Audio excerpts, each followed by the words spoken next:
Good morning, 12th class.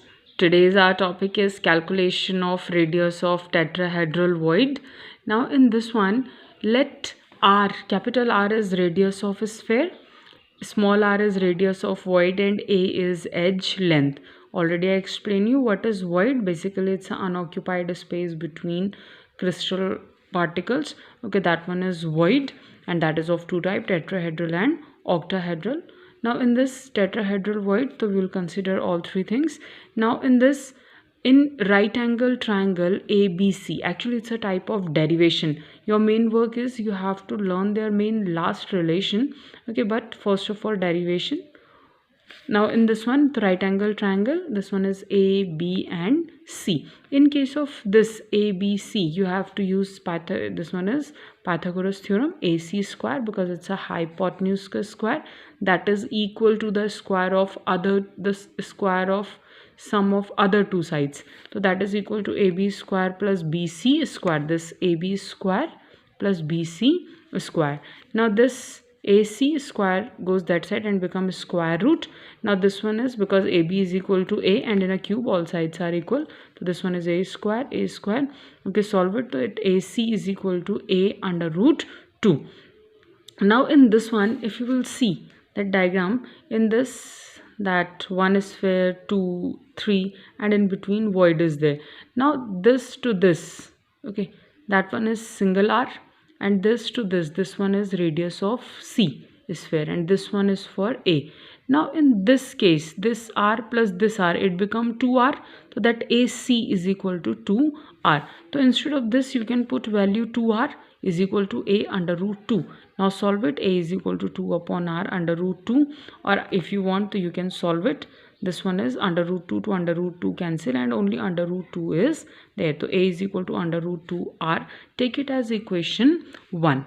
Now for calculating that radius of void, now in this one again you have to calculate that radius of small r also. The small r is given in this triangle. That one is A, D and C. Now just see, it's A, D and C. So again you have to use Pythagoras theorem. So AD square, that is equal to DC square plus AC square. So now in this, in right angle triangle ACD, so AD square is equal to AC square plus DC square.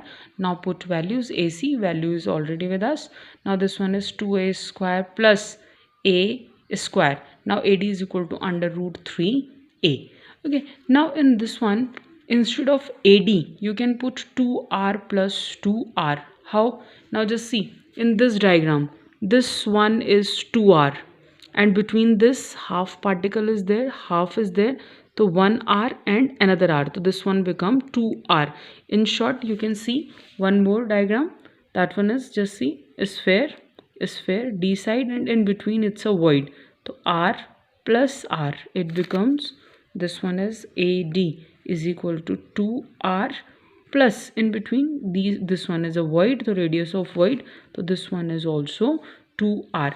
So instead of this AD, okay, you can put that is 2r plus 2r is equal to under root 3a. Take it equation 2. Done.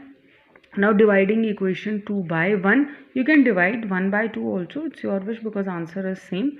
Now in this, after putting these values and all, cancel it. Now a to a cancel, under root 2 to under root 2 cancel.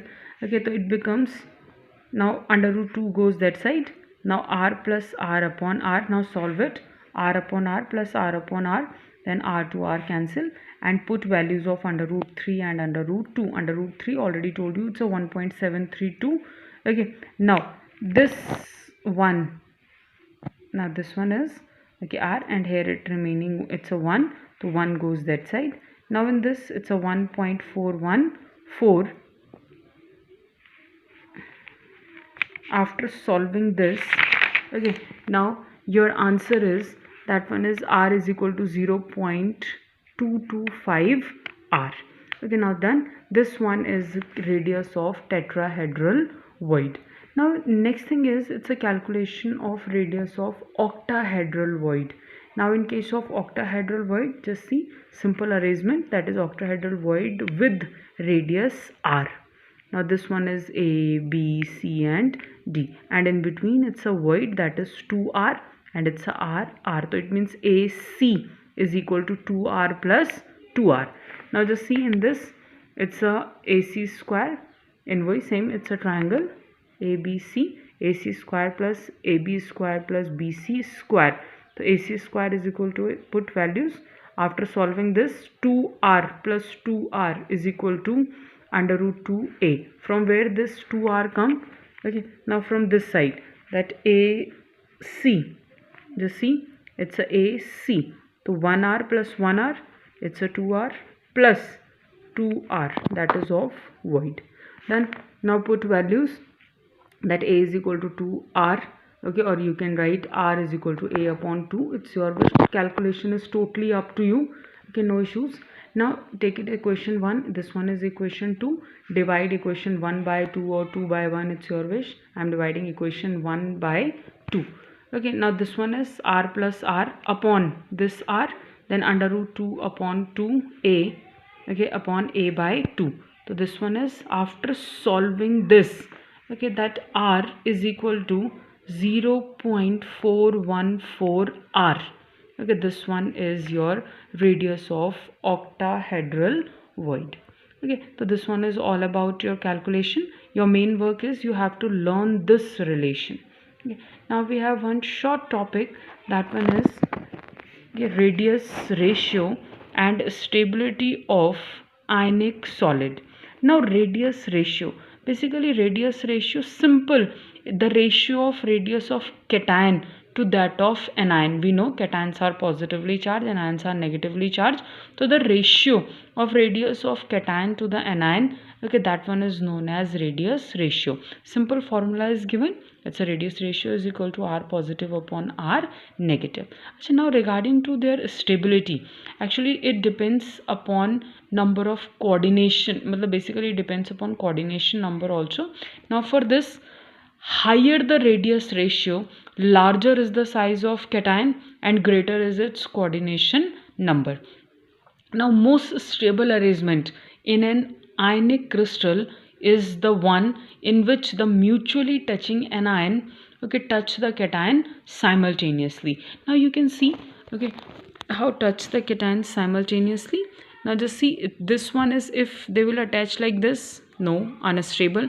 But if that cation and anions are touching them simultaneously, okay, so this one is the most stable arrangement. Okay, so this one is a stable octahedral void in which cation is present in between and anions are touching, that is fair. So this one is most stable type. Now on this basis, on the basis of radius ratio, we have a numerical, simple numerical. Now just see question. Okay, the radius of Na positive ion is 95 pm and that of chlorine ion is 181 pm. Predict whether the coordination of Na positive ion is 6 or 4. Now radius of Na positive ion, it's 95 pm, okay, and chlorine is itna. Now radius ratio, okay, is equal to R positive upon R negative. Now you have to calculate this. The answer is 0.524, okay, and this is lies between 0.414 to 0.732. Hence in this case that we have coordination number, okay, that one is 6. It means it occupy octahedral void. So how to know that this one 0.414 and that calculation or radius ratio is found between this? So for this you have to learn one table. Now just see, you have to learn one table in which all these things are given: radius ratio, coordination number, geometry and example.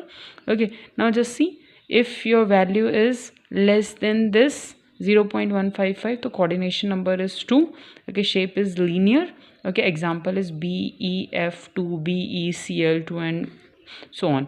Now if it is 0.155, because between this to 0.255, okay, then 3, it's a trigonal planar. Okay, now just see like this. So you have to learn this table. Now for that octahedral void, the values lies between 0.414 to 0.732, Then coordination number is 6. It's a octahedral. Example is NaCl. It's a MgO, CaO, etc. Okay, and last one is 0.73221. In this, coordination number is 8. Geometry is cubic. And example, it's a CaCl. It's a cesium chloride, cesium bromide, ammonium bromide, etc. Okay, thank you.